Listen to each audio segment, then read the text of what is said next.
When you're asking questions, you have a set of questions that you plan, you are expecting an answer, etc. But like with you, you're asking general questions about things that matters. So it feels like I feel free expressing myself, and that's a very good feeling. Once I was a journalist, and I left mainly because you tend to lose your humanity. I'm now in the financial services sector. I work for a broker, one of the leading broker. Some people will find that a little bit against the philosophy of those who see finance as the evil capitalist. At each stage of your life, you would see one thing differently. Yes, I'm very happy. We're all one with the planet, so we should learn to respect the planet as the planet is respecting us. Failure is a step to success. Just look at yourself in the mirror. You're a miracle. Whatever you're doing, just be good at it, just be honest about it, and then you'll be happy, and then you'll be performing very well.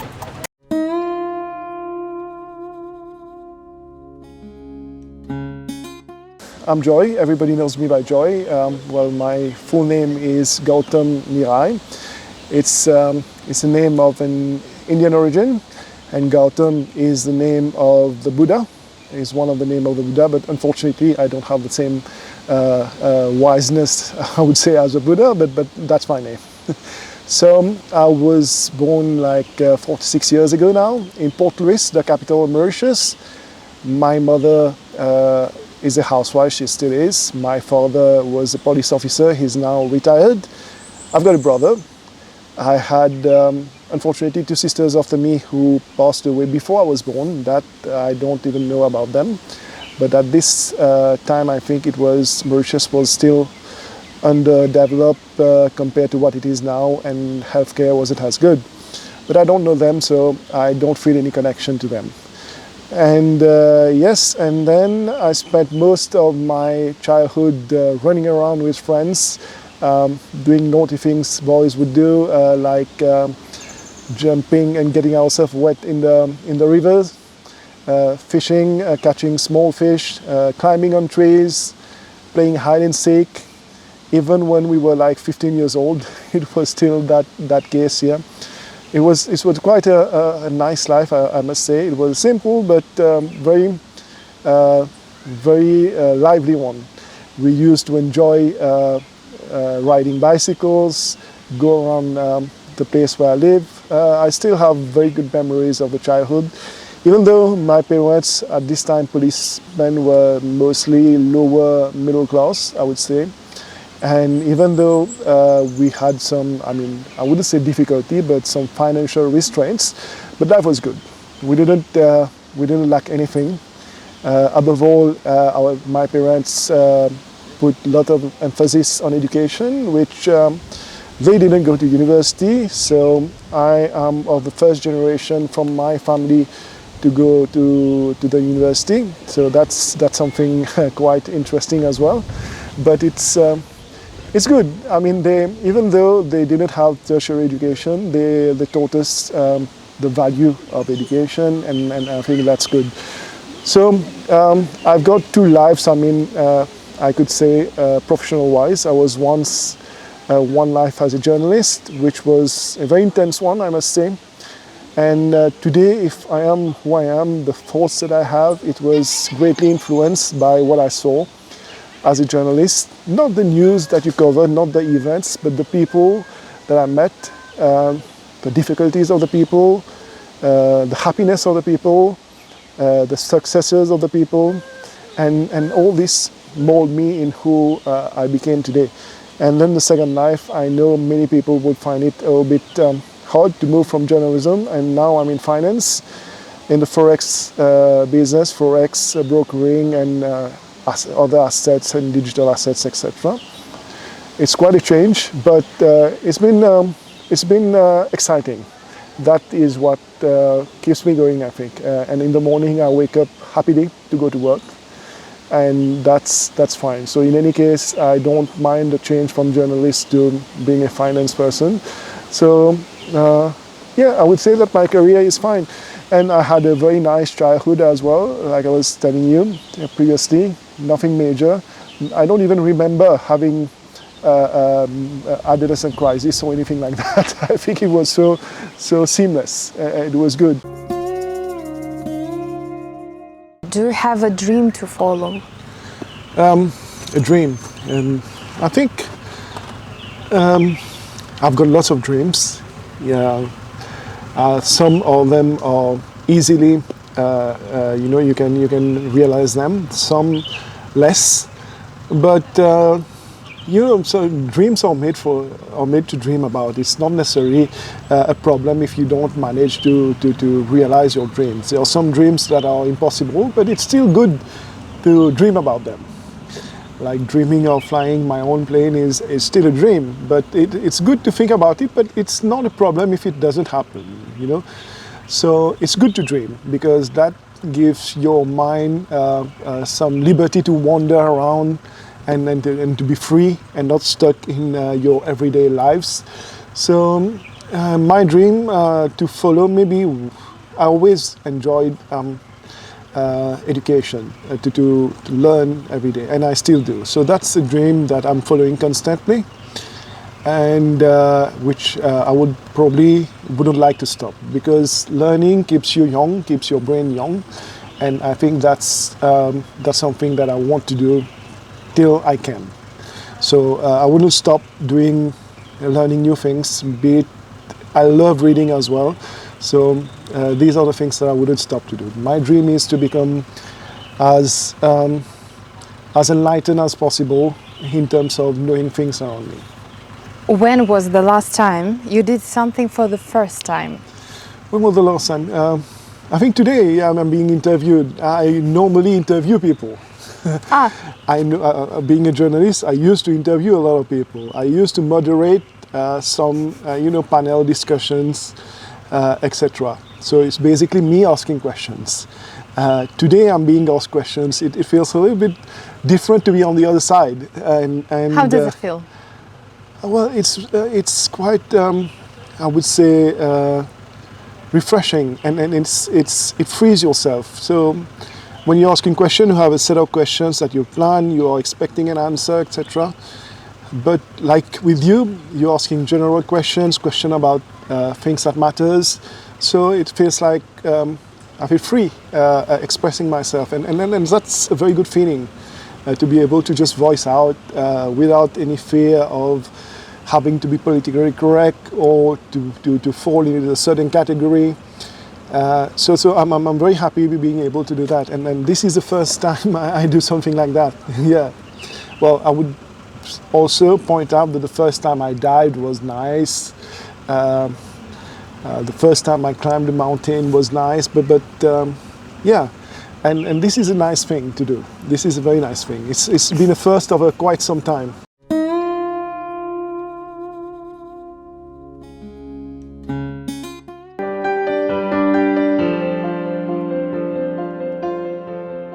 Yes, I'm very happy. I'm very happy because I take pleasure in small things. Happiness is not by having everything that you want. It's by enjoying what you have. Everybody can want anything. And it depends on where you stand as well. A children without food, for him, just having one little bit of food will make that person happy. A billionaire might want a jet which will take him to the moon, and everybody has, and that will probably make him happy. But all these happiness are fallacious, if I may say. But the real happiness is what you have around you. It's got your friends whom you can call and talk, watch a movie with your family, laughing about everything that there is. All these are happy things, or things that makes me happy. Food, I love food. Having ice cream made me very happy. I love sweet things. And I'm a happy person. I'm happy because I find happiness in everything around me, everyone around me as well.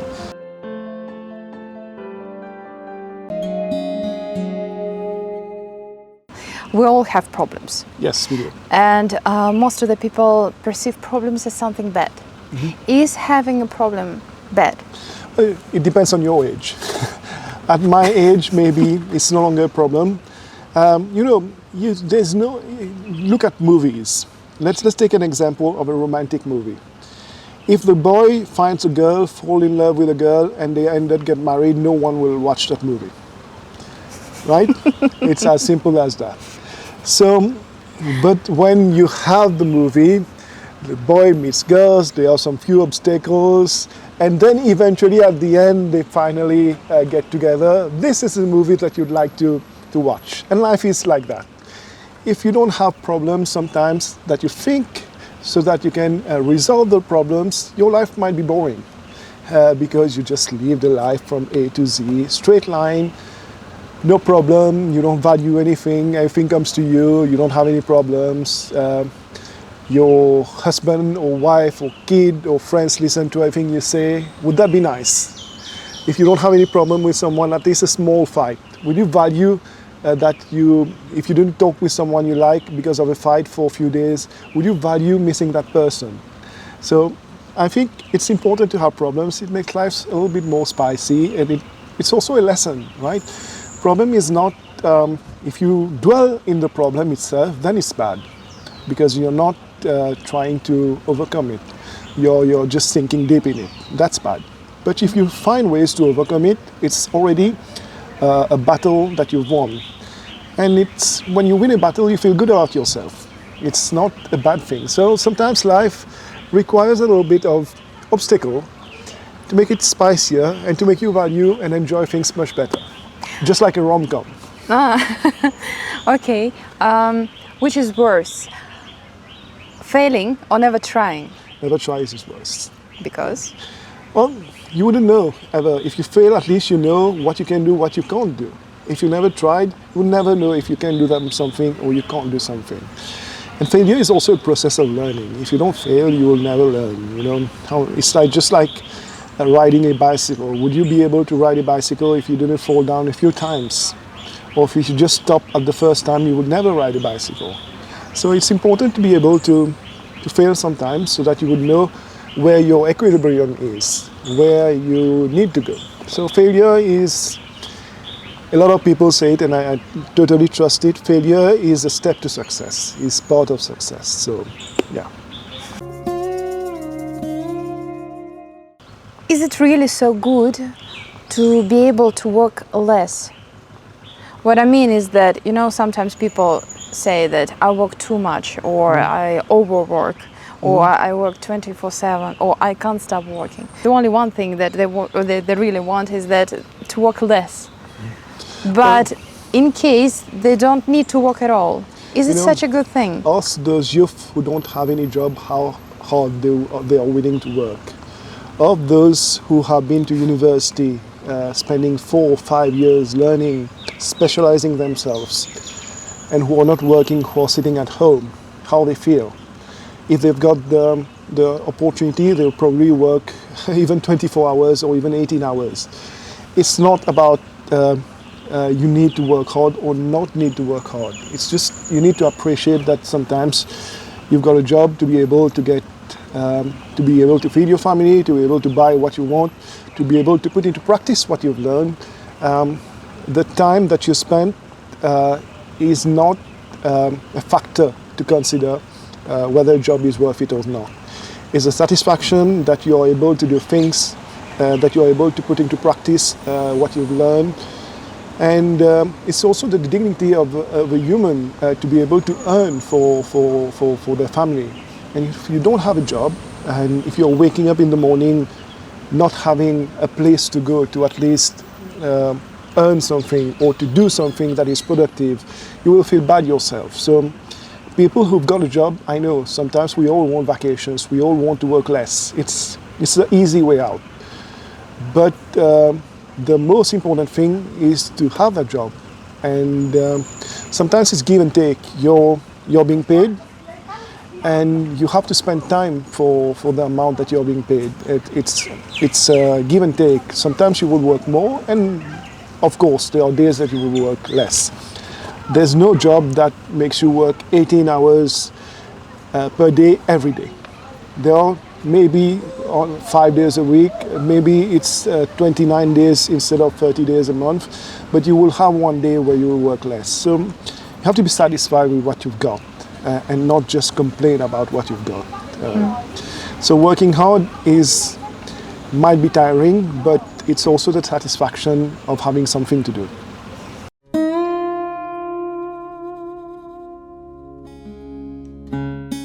Let's say your mission or the purpose of your presence on this planet. Well, the basic one, to procreate.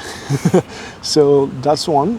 In a spiritual aspect, let's say. Yeah, in spiritual aspect, I think we are the planet and the planet is ours. We are indissociable from the planet, from Earth. So I think we must learn that we belong to the planet as much as the planet belongs to us.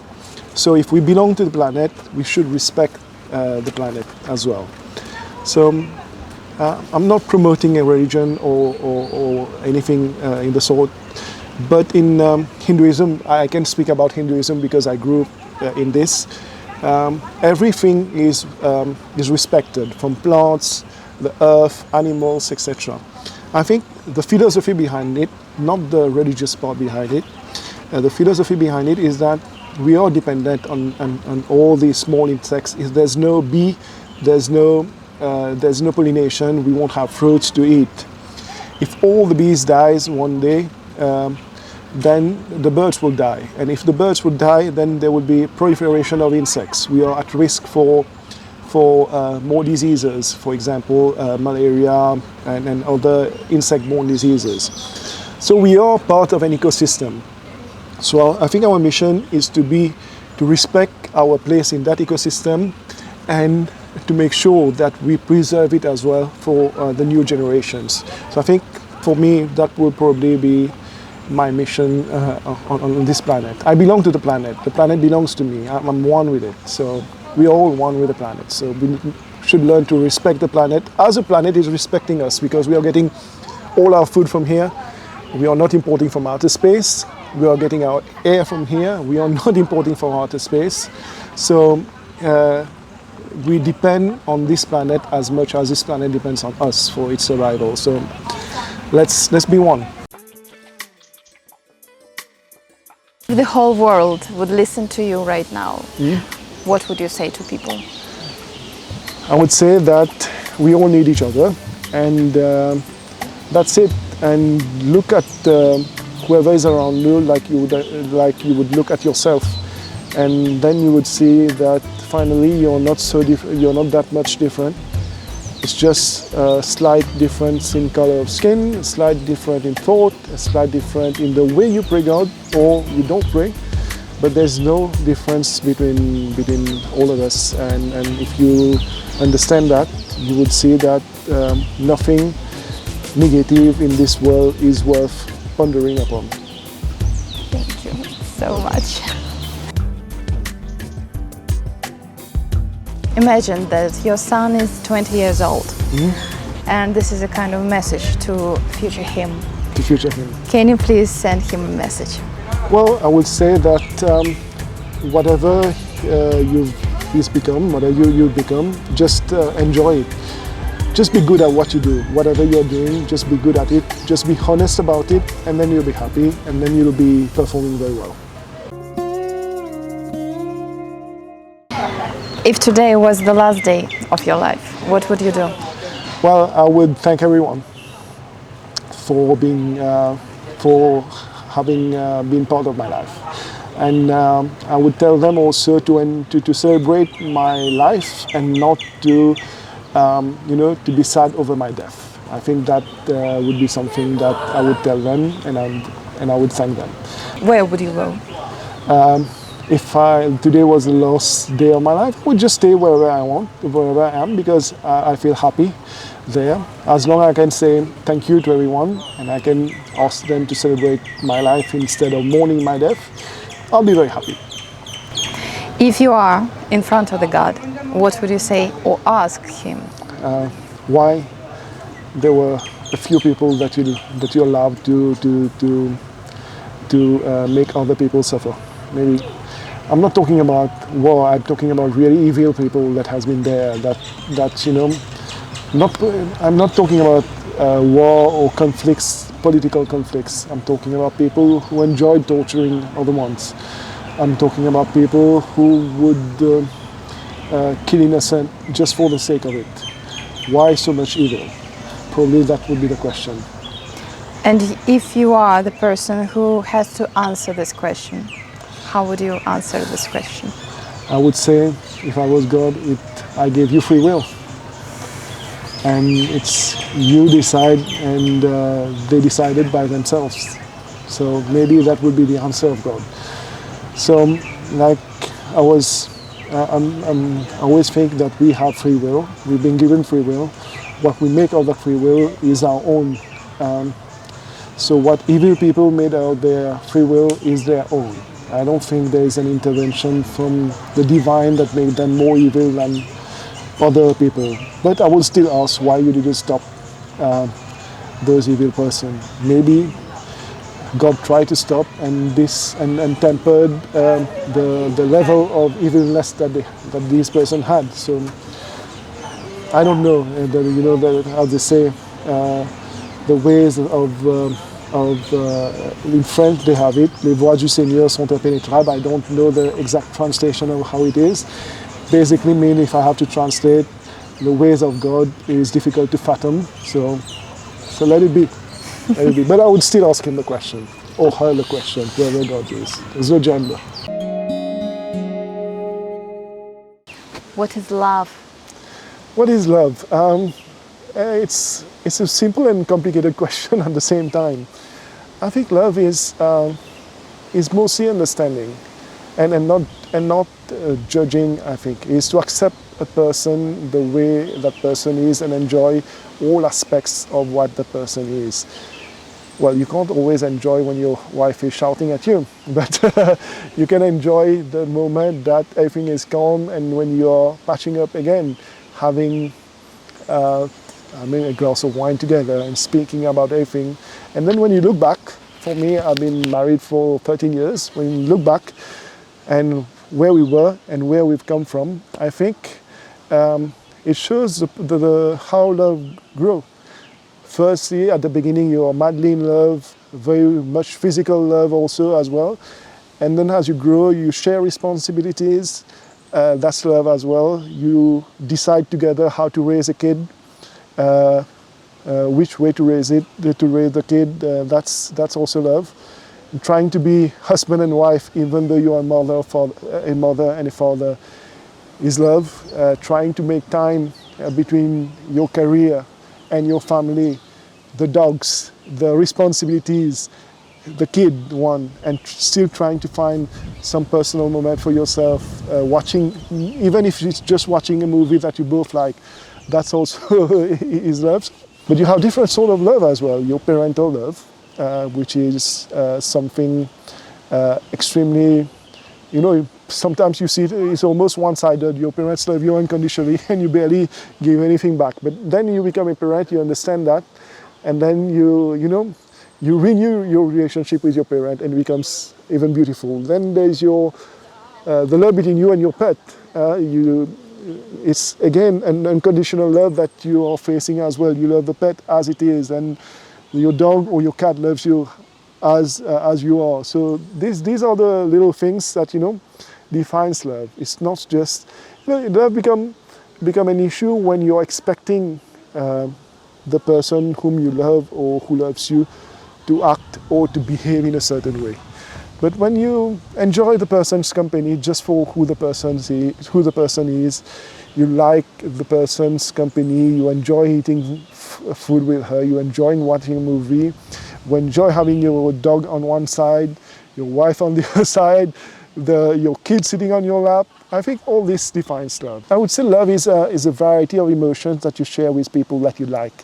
It's not just family, it's not just wife or husband or partner. It's about with people that you have a liking for.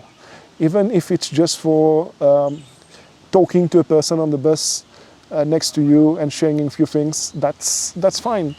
It's finally the bond that unites us with the whole of humanity and then the whole of this earth. You like a tree, you love a tree, for example, that gives you. I love my tree, one of the trees that I have at home very well because it's a lychee tree, and I enjoy lychees.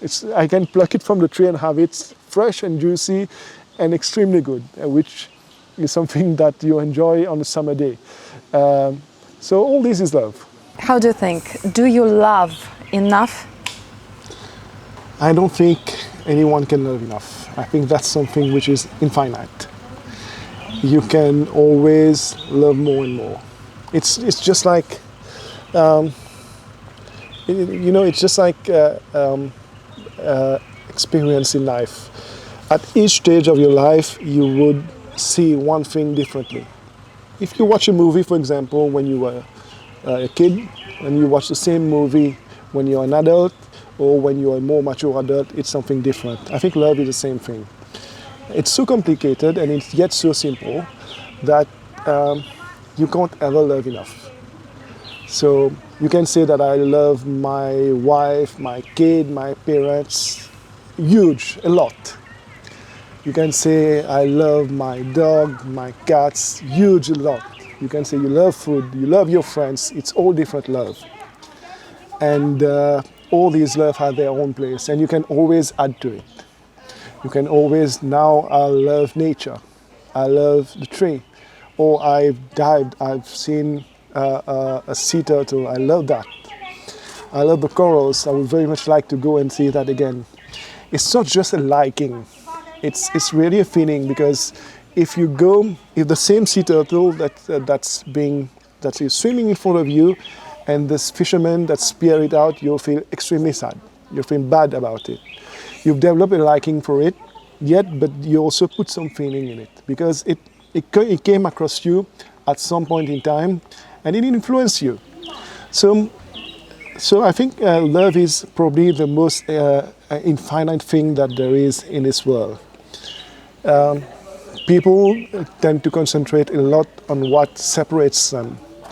But if people look at what unifies them, and there's an awful lot of what unifies people, they would see that there won't be enough seconds in a minute or in a day to love each other.